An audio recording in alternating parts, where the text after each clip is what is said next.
Good afternoon, and thank you for joining us. This is Baldwin 95. My name is William Cummings. I'm Dakota Gould. I'm Lauren Grubb. And I'm Aston Martin. Our respective roles are product manager, segment manager, functional manager, and competitive intelligence officer, and we all share equal responsibility, with William having the final decision-making authority. So looking at an overview of round 6, when analyzing our round scorecard details, we can see that we performed very well. Numerically, this was our best round so far. However, proportionally, it's not exactly our best. In terms of learning and growth, we performed the highest, with scoring a 23.1 out of 25, with our highest rating in employee productivity. Our second would be internal business processes as well as customers, having a 19.1 out of 25 for both categories. And finally, we have a lot of room for improvement in terms of the financial category. Stock price and leverage definitely has a lot of area for growth. However, stock prices, as we talk about later, it's one of the lower ratings in terms of our success measures. So while we have room for improvement, it's not one of the most vital areas.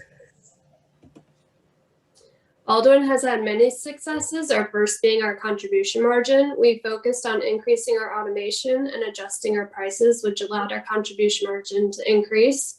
Our product Baker had the highest margin at 55%, Bright having the second highest at 48%, and then Bravo coming in at 42%. All three of these percentages have allowed us to earn full credit. Our second success is our employee productivity, in which we also earned full credit. We had a productivity index of 114.5%, which we earned by investing in HR and TQM.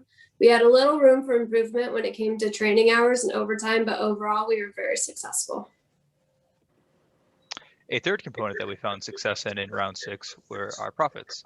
And like how Aston elaborated on, the importance of the contribution margin had a major impact on our profits.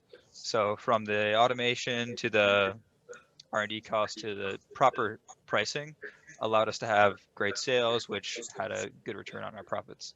We received full credit for this component, and we ranked second highest in the industry out of 6 companies. We avoided all emergency loans, and Baker, having the highest sales, was able to generate the most profits. We achieved the target of $13 million by achieving $15 million.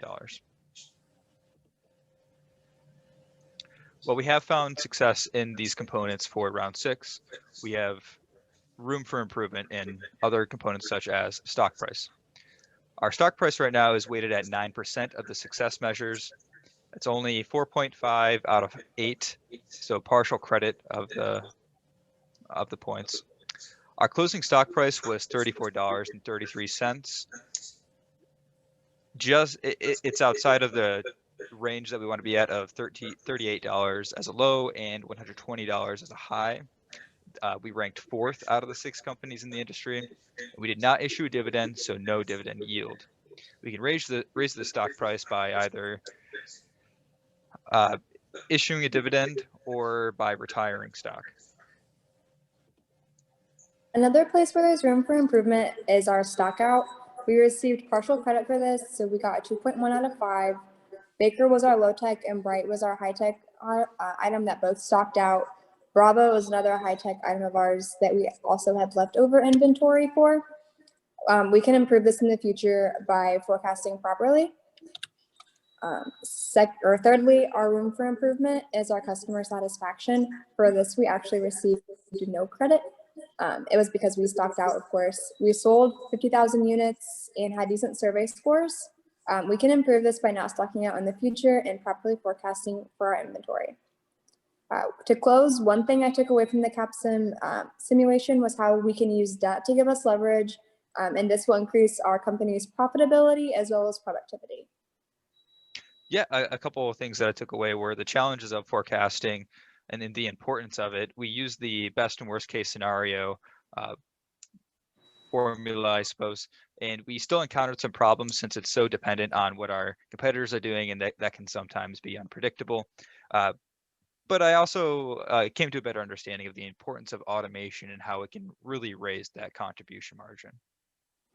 One thing I learned is the importance of product positioning and how it affects our sales. Yeah, taking a step back from accounting and looking more at the group experience, I think what I learned most from Capsim was the importance of communication and collaboration.